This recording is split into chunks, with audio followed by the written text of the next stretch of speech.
अहिले भने म ताप्लेजुङ सिदिङबा एक काली खोला हुलाक अफिसमा पुगेको छु। यहाँभित्र कोही हुनुहुन्छ होला। म हुलाक विषयमा केही कुराहरू यहाँहरूको माझमा ल्याउने छु। हेलो हेलो हेलो हजुर सरको अफिसतिर छिर्न मिल्छ होला? ए मजाले मजाले मजाले हाम्रो लागि त ग्राहक अनिवार्य हो नि त।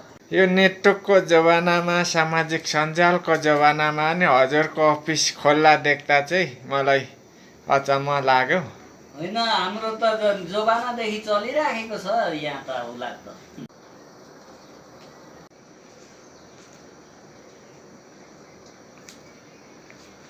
हजुरलाई तिम्रो पोखरी भलकमा स्वागत गर्दै हजुरको थोरै परिचय पनि पाउन।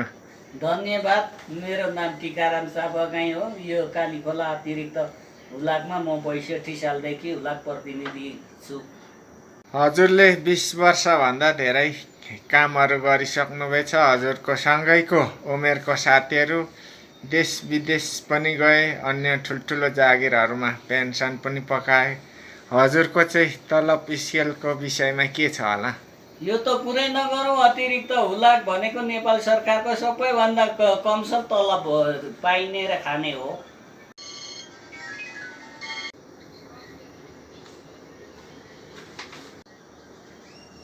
बिजी व्यस्त भए पनि थोरै समय दिनुभयो, सरलाई धन्यवाद। हस् हस्, अब कहिलेकाहीँ आउँदै गर्नुहोस्।